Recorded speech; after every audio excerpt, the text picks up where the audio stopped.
ಕೆಲವು ಸ್ಥಳಗಳಿಗೆ ನಾವು ಹೋಗ್ತೀವಿ, ಕೆಲವು ಸ್ಥಳಗಳು ನಮ್ಮನ್ನು ಕರೆಸಿಕೊಳ್ತವೆ. ಹಾಗೆ ಕರೆಸಿಕೊಂಡದ್ದು ಅರುಣಾಚಲೇಶ್ವರ. ನಮಸ್ಕಾರ ಸ್ನೇಹಿತರೆ, ಇವತ್ತು ನಾನು ಬಂದಿರುವ ಸ್ಥಳ ಒಂದು ದೇವಸ್ಥಾನ ಮಾತ್ರ ಅಲ್ಲ, ಇದು ಒಂದು ಅನುಭವ. ತಿರುವಣ್ಣಾಮಲೈ ಅರುಣಾಚಲೇಶ್ವರ ದೇವಸ್ಥಾನ. ಈ ಗೋಪುರದ ಮುಂದೆ ನಿಂತಾಗ ಮನಸ್ಸು ಮಾತಾಡೋದು ನಿಲ್ಲಿಸುತ್ತೆ. ಅರುಣಾಚಲೇಶ್ವರ ಪಂಚಭೂತಗಳಲ್ಲಿ ಅಗ್ನಿತತ್ವ. ಇಲ್ಲಿ ಶಿವನು ವಿಗ್ರಹವಾಗಿ ಮಾತ್ರ ಅಲ್ಲ, ಪರ್ವತವಾಗಿ ನಿಂತಿದ್ದಾನೆ. ಒಂದು ರೀತಿಯ ಭಯ, ಮತ್ತೊಂದು ರೀತಿಯ ಶಾಂತಿ, ಎರಡೂ ಒಂದೇ ಸಮಯದಲ್ಲಿ. ಇಲ್ಲಿ ಬಂದು ದೇವರ ಮುಂದೆ ನಿಂತಾಗ ನಾನು ಏನೂ ಕೇಳಲಿಲ್ಲ, ಯಾಕಂದರೆ ಕೆಲವು ಸ್ಥಳಗಳಲ್ಲಿ ಕೇಳೋದಕ್ಕಿಂತ ಬಿಡೋದು ಮುಖ್ಯ. ಅರುಣಾಚಲ ಎಂದರೆ ಅಹಂ ಕರಗುವ ಸ್ಥಳ, ಮನಸ್ಸು ಬೆಂಕಿಯಲ್ಲಿ ಕರಗಿ ನಿಶ್ಶಬ್ದವಾಗುವ ಸ್ಥಳ. ಬನ್ನಿ ಈ ಜರ್ನಿನ ಶುರು ಮಾಡೋಣ. ನಮ್ಮ ಜರ್ನಿ ಬ್ಯಾಂಗ್ಳೂರಿಂದ ಶುರು ಆಯಿತು. ನಮ್ಮ ಕಾರ್ತಿ ಮಾಡಿದ ಅರ್ಜೆಂಟಿಗೆ ನಾವು ಯಾವುದೋ ಕ್ರೌಡೆಡ್ ಬಸ್ನ ಹತ್ತಿ ನಿಂತ್ಕೊಳ್ಳೋದಕ್ಕೂ ಆಗದಿರೋಂಥ ಪರಿಸ್ಥಿತಿಯಲ್ಲಿದ್ವಿ. ಅದಕ್ಕೋಸ್ಕರ ರೆಸ್ಟ್ ಮಾಡಬೇಕು ಅಂತ ಇದ್ದ ನಾನು ಈ ಬಸ್ಸನ್ನು ಹೊಸೂರಲ್ಲೇ ಇಳಿದು ಬೇರೆ ಬಸ್ನ ಬುಕ್ ಮಾಡಿಕೊಂಡೆ. ತಮಿಳ್ನಾಡು ಹೊಸೂರು. ಇವಾಗ ಹೊಸೂರು ಮಾರ್ಕೆಟ್ ಬಸ್ಸಿಗೆ, ಇನ್ನೊಂದು ಬಸ್ಸಿಗೆ ವೇಟಿಂಗ್. ಇವಾಗ A1 ಟ್ರಾವೆಲ್ಸಲ್ಲಿ ಬಂದು ವೆಯ್ಟ್ ಮಾಡ್ತಾ ಕೂತಿದ್ದೀವಿ. ನಮ್ಮದು ನೆಕ್ಸ್ಟ್ ಬಸ್ ಬಂದುಬಿಟ್ಟು 9:30 ಸ್ಲೀಪರು. ಸೊ ಸ್ವಲ್ಪ ಹೊತ್ತು ರೆಸ್ಟ್ ಮಾಡಿ ಅದಾದಮೇಲೆ ನಮ್ಮ ಜರ್ನಿನ ಶುರು ಮಾಡ್ತೀವಿ. ಕಾರ್ತಿ ನೋಡಿ, ನಮ್ಮ ಕಾರ್ತಿ ಬಸ್ನ ಹತ್ತೋದಕ್ಕೆ ಹಿಂಗೆ ಓಡ್ತಾ ಇದ್ದಾನೆ ಅಂತೇಳಿ. ಬಸ್ ಹತ್ತಿದ ತಕ್ಷಣ ನಿದ್ದೆ ಮಾಡೋದೇ ನನ್ನ ಮೇನ್ ಗೋಲ್ ಆಗಿತ್ತು. ನಿದ್ದೆ ಮಾಡಿಬಿಟ್ಟು ಯಾವಾಗ ನಿದ್ದೆ ಬಂತು ಅನ್ನೋದೇ ಗೊತ್ತಾಗಿಲ್ಲ. ಇವಾಗ ಹೇಳ್ತಾ ಇದ್ದೀವಿ, ತಿರುವಣ್ಣಾಮಲೈ ಬಂದಿದೆ. ತಿರುವಣ್ಣಾಮಲೈಯಲ್ಲಿ ಇಳಿದಾದ್ಮೇಲೆ ನಿಮಗೆ ಶೇರ್ ಆಟೋಗಳು ಸಿಗ್ತವೆ. ಅದಾದಮೇಲೆ ನಿಮಗೆ ಪೇಯ್ಡ್ ಟಾಯ್ಲೆಟ್ಸ್ಗಳು ಕೂಡ ಸಿಗ್ತವೆ. ಅಲ್ಲಿ ಹೋಗಿ ನಾನು ಮತ್ತು ಕಾರ್ತಿ ಫ್ರೆಶ್ ಅಪ್ ಆಗಿ ಈಗ ನಮ್ಮ ಗಿರಿ ಪ್ರದಕ್ಷಿಣೆಯನ್ನು ಶುರು ಮಾಡಲಿಕ್ಕೆ ಬಂದು ದೀಪ ಹಚ್ತಾ ಇದ್ದೇವೆ. ತಿರುವಣ್ಣಾಮಲೈಗೆ ಬಂದ ಪ್ರತಿಯೊಬ್ಬರು ಕೇಳೋ ಒಂದು ಪದ, ಗಿರಿವಲ್ಲಂ. ಗಿರಿ ಅಂದರೆ ಪರ್ವತ, ವಲ್ಲಂ ಅಂದರೆ ಪ್ರದಕ್ಷಿಣೆ. ಅರುಣಾಚಲ ಪರ್ವತವನ್ನು ಸುತ್ತಿ ನೋಡೋ ಈ ಯಾತ್ರೆ ಸುಮಾರು 14 ಕಿಲೋಮೀಟರ್. ಆದರೆ ಇದು ಕಾಲಿಂದ ನಡೆಯೋ ಪಯಣ ಮಾತ್ರ ಅಲ್ಲ, ಇದು ಮನಸ್ಸಿಂದ ನಡೆಯೋ ಯಾತ್ರೆ. ಇವಾಗ ವಾಕ್ ಶುರು ಮಾಡಿದ್ದೇವೆ, ನಾನು ಕಾರ್ತಿ. ಹರ ಹರ ಮಹಾದೇವ್. ನಮಃ ಪಾರ್ವತಿ ಪತೆ. ಹರ ಹರ ಮಹಾದೇವ್. ಇಲ್ಲಿ ಸೆಟಲ್ ಆಗಿ ಲಾಡ್ಜ್ ಇದೆ. ಯಾರು ಹೋಗೋರು ಯಾರು ಕಾಣಿಸ್ತಾ ಇಲ್ಲ, ನಾವೆಲ್ಲ ಸಿಗ್ಬೇಕೀಗ. ಇವಾಗ ಟೈಮು ಎಷ್ಟಾಗಿದೆ ಕತ್ತೆ? 2 o'clock. ಇಲ್ಲ, ಇಲ್ಲಿ ರೋಡಲ್ಲೆಲ್ಲ ಜನಗಳಾಗೇ ಇರ್ತಾರೆ. ಇಲ್ಲಿ ನೀವು ಹೋಗೋದಿದ್ರೆ ನಿಮಗೆ ಆಟೋನೂ ಸಿಗತ್ತೆ. ಆಟೋದಲ್ಲೂ ನೀವು ಇದನ್ನು ಪ್ರದಕ್ಷಿಣೆ ಮಾಡ್ಬೋದು. ಆಗದೆ ಇದ್ದವರು ನಾವು ನಡೀಲಿಕ್ಕೆ ಶುರು ಮಾಡಿದ್ದೇವೆ, ನೋಡೋಣ.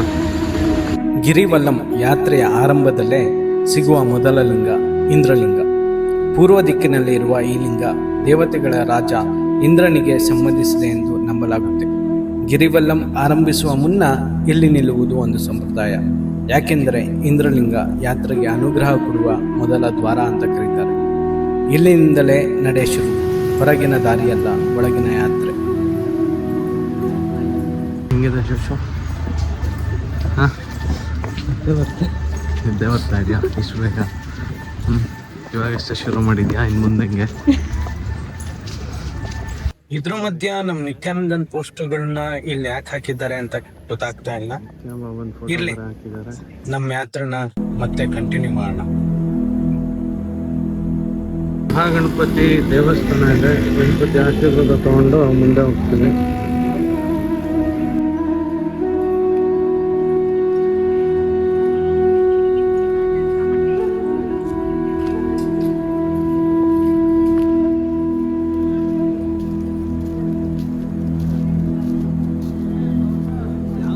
ಇಲ್ಲಿ ಮಕ್ಕಳನ್ನ ಕೂರಿಸ್ಕೊಂಡು ಹೋಗೋದಕ್ಕೆ ಸ್ಟ್ರೋಲರ್ಸ್ಗಳು ಕೂಡ ನಿಮಗೆ ರೆಂಟಿಗೆ ಸಿಗ್ತವೆ. ಇಂದ್ರಲಿಂಗದ ನಂತರ ಸಿಗುವುದೇ ಅಗ್ನಿಲಿಂಗ. ಈ ಲಿಂಗ ದಕ್ಷಿಣ ಪೂರ್ವ ದಿಕ್ಕಿನಲ್ಲಿದೆ ಎಂದು ಹೇಳುತ್ತಾರೆ. ಅಗ್ನಿ ಅಂದರೆ ಬೆಂಕಿ, ಬೆಂಕಿ ಅಂದರೆ ಶುದ್ಧಿ. ಇಲ್ಲಿ ಪ್ರಾರ್ಥನೆ ಮಾಡುವವರು ಏನಾದರೂ ಹೊಸದನ್ನು ಕೇಳುವುದಕ್ಕಿಂತ ಹಳೆಯದನ್ನೆಲ್ಲ ಬಿಟ್ಟು ಹೋಗೋಕೆ ಬರುತ್ತಾರೆ. ಅಗ್ನಿಲಿಂಗ ಗಿರಿವಲ್ಲಂನ ಮೊದಲ ಪಾಠ ಕಲಿಸುತ್ತೆ, ಸುಡುವುದಲ್ಲ ಶುದ್ಧವಾಗುವುದು.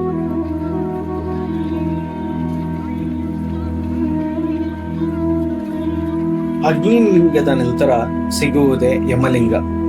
ದಕ್ಷಿಣ ದಿಕ್ಕಿನಲ್ಲಿ ಇರುವ ಈ ಲಿಂಗ ಧರ್ಮದೇವರಾದ ಯಮನಿಗೆ ಸಂಬಂಧಿಸಿದೆ ಎಂದು ನಂಬಲಾಗುತ್ತೆ. ಯಮ ಅಂದರೆ ಭಯ ಅಲ್ಲ, ಯಮ ಅಂದರೆ ಜವಾಬ್ದಾರಿ. ಇಲ್ಲಿ ನಿಂತಾಗ ನಾವು ಕೇಳೋದು ದೀರ್ಘಾಯುಸ್ಸು ಅಲ್ಲ, ಸರಿಯಾದ ಬದುಕು. ಯಮಲಿಂಗ ಒಂದು ಪ್ರಶ್ನೆ ಕೇಳುತ್ತೆ, ನೀನು ಬದುಕಿದ ಈ ರೀತಿಗೆ ನೀನೇ ಹೊಣೆಗಾರನೇ ಎಂದು.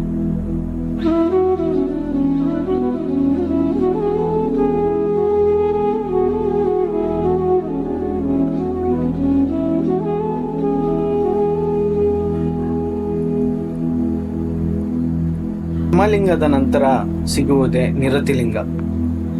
ಈ ಲಿಂಗ ನಷ್ಟ, ದುಃಖ, ಅಸ್ಥಿರತೆಗಳನ್ನು ಪ್ರತಿನಿಧಿಸುತ್ತೆ ಎಂದು ನಂಬಲಾಗುತ್ತೆ. ಈ ಲಿಂಗದ ಮುಂದೆ ಯಾರು ಜೋರಾಗಿ ಪ್ರಾರ್ಥನೆ ಮಾಡಲ್ಲ, ಎಲ್ಲರೂ ಸ್ವಲ್ಪ ಮೌನವಾಗಿರುತ್ತಾರೆ. ಯಾಕಂದ್ರೆ ನಿರತಿಲಿಂಗ ಬದುಕಿನಲ್ಲಿ ತಪ್ಪಿಸಿಕೊಳ್ಳಲಾಗದ ಕಷ್ಟಗಳನ್ನೇ ನೆನಪಿಸುತ್ತದೆ. ಇಲ್ಲಿ ನಿಂತಾಗ ನಾವು ಬೇಡಿಕೊಳ್ಳೋದು ಕಷ್ಟ ಹೋಗಲಿ ಅಂತ ಅಲ್ಲ, ಅದನ್ನು ತಾಳುವ ಶಕ್ತಿ ಬರಲಿ ಅಂತ.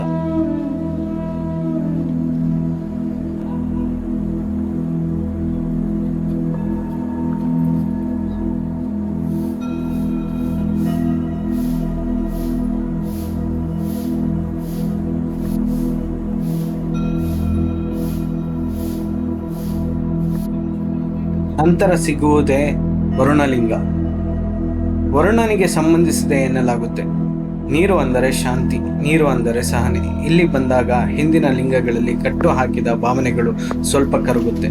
ವರುಣಲಿಂಗ ಗಿರಿವಲ್ಲಂನಲ್ಲಿ ಒಂದು ವಿಶ್ರಾಂತಿ ನೀಡುವ ಕ್ಷಣ, ಮನಸ್ಸು ಸ್ವಲ್ಪ ಹಗುರ ಆಗೋ ಸಮಯ. ಈಗ ಫಸ್ಟ್ ಬ್ರೇಕ್ ತೊಗೊಂಡಿದ್ದೀವಿ. ಹೇಗಿದೆ ಕರ್ತಿ ಫೀಲು?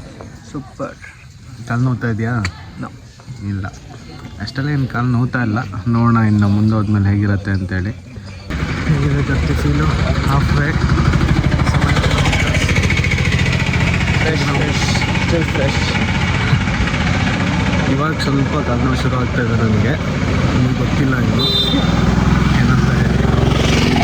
ಬಟ್ ಚೆನ್ನಾಗಿದೆ, ತಣ್ಣಗಿದೆ, ಗಾಳಿ ಇದೆ. ಕೋಲ್ಡು, ಸ್ವೆಟ್ ಮಾತ್ರ ಸ್ವಲ್ಪನೂ ಇಲ್ಲ. ಆವಾಗಿಂದ ನಡೀತಾ ಇದ್ದೀವಿ. ಬೆಳಗಿನ ಜಾವ. ಈಗ ಸರಿ ಟೈಮು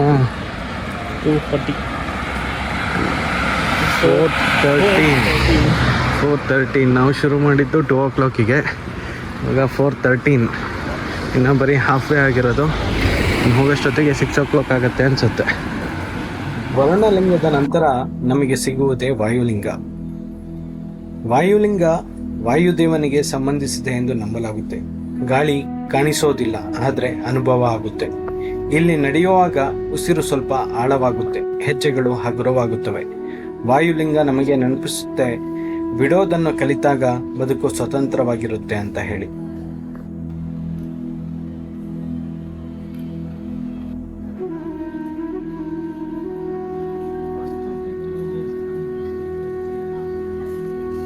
ಈಗ 10 ಕಿಲೋಮೀಟ್ರ್ ಆಗಿದೆ. ಇನ್ನೂ ಒಂದು 4 ಕಿಲೋಮೀಟ್ರ್ ಬಾಕಿ ಇದೆ. ಕಾಲೆಲ್ಲ ನೋವ್ಲಿಕ್ಕೆ ಶುರು ಆಗಿದೆ ಇವಾಗ. ಬಟ್ ಮಜಾ ಬರ್ತಿದೆ. ಬೆವರಂತೂ ಬರ್ತಾ ಇಲ್ಲ, ಸುಸ್ತಾಗ್ತಾ ಇಲ್ಲ. ಕಾಲು ಸ್ವಲ್ಪ ನೋವ್ತಾ ಇದೆ. ಆದರೂ ಇದನ್ನು ಹರ್ ಹರ್ ಮಹದೇವ್ ಅಂತ ಹೇಳಿ ಇದನ್ನು ಮುಗಿಸ್ಬೇಕು. ನೋಡೋಣ ಎಷ್ಟು ಬೇಗ ಆಗುತ್ತೆ, ಎಷ್ಟು ಬೇಗ ಮುಗಿಸ್ತೀವಿ. ಮಹದೇವ್. ವಾಯುಲಿಂಗದ ನಂತರ ನಮಗೆ ಸಿಗುವುದೇ ಕುಬೇರಲಿಂಗ. ಕುಬೇರಲಿಂಗ ಸಂಪತ್ತಿನ ದೇವರಾದ ಕುಬೇರನಿಗೆ ಸಂಬಂಧಿಸಿದೆ ಎಂದು ನಂಬಲಾಗುತ್ತೆ. ಇಲ್ಲಿ ಜನ ಕೇಳ್ಕೊಳ್ಳೋದು ಹಣ ಮಾತ್ರ ಅಲ್ಲ, ಸ್ಥಿರತೆ. ಕುಬೇರಲಿಂಗ ನಮಗೆ ಒಂದು ಮಾತು ಹೇಳುತ್ತೆ, ಸಂಪತ್ತು ಅಂದ್ರೆ ಸಂಗ್ರಹ ಮಾಡೋದು ಅಲ್ಲ, ಸಮತೋಲನದಲ್ಲಿರುವುದು ಅಂತ ಹೇಳಿ. ಮೋಕ್ಷ ಮಾರ್ಗದಲ್ಲಿ ಹೋಗೋದಕ್ಕೆ ತುಂಬಾನೇ ಕ್ಯೂ ಇತ್ತು. ಅದಕ್ಕೆ ಮೋಕ್ಷ ಮಾರ್ಗದಲ್ಲಿ ನಾವು ಹೋಗ್ಲಿಲ್ಲ.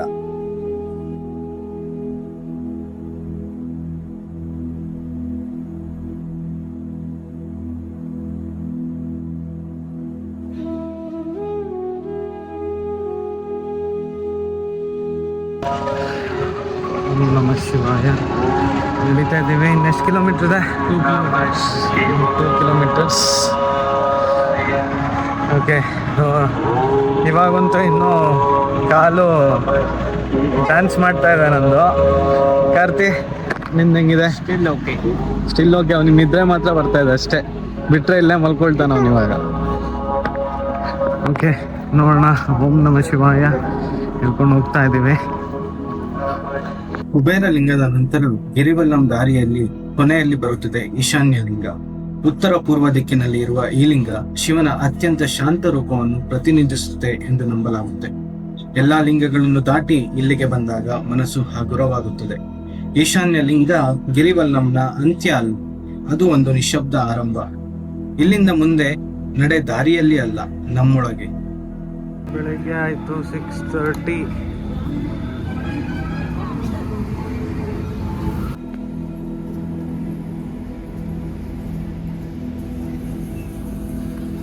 ಕಿಲೋಮೀಟರ್ ಇದೆ.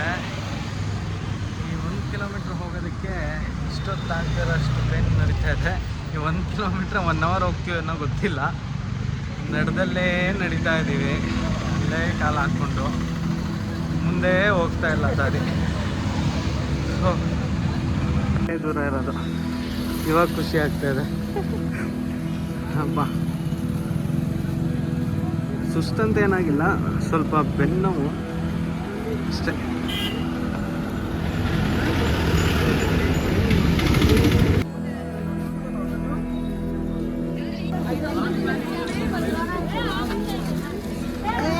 ಗಿರಿವಲ್ಲಂ ಒಂದು ವೃತ್ತವಾಗಿ ಆರಂಭಿಸುತ್ತೆ, ಆದರೆ ಒಂದು ವೃತ್ತವಾಗಿ ಮುಗಿಯುವುದಿಲ್ಲ. ಅಷ್ಟಲಿಂಗಗಳನ್ನು ದಾಟಿ ಈ ದಾರಿಯಲ್ಲಿ ನಡೆದ ಮೇಲೆ ಹೊರಗಿನ ದಾರಿ ಮುಗಿಯುತ್ತದೆ, ಒಳಗಿನ ದಾರಿಯು ಶುರುವಾಗುತ್ತದೆ. ಅರುಣಾಚಲ ನಮ್ಮ ಸಮಸ್ಯೆಗಳನ್ನು ತೆಗೆದುಕೊಳ್ಳಲ್ಲ, ಅವುಗಳನ್ನು ನೋಡುವ ದೃಷ್ಟಿಯನ್ನು ಬದಲಾಯಿಸುತ್ತಾನೆ. ಇದು ಒಂದು ಯಾತ್ರೆ ಅಲ್ಲ, ಇದು ಮತ್ತೆ ಮತ್ತೆ ನಡೆಯಬೇಕಾದ ಒಂದು ಅನುಭವ.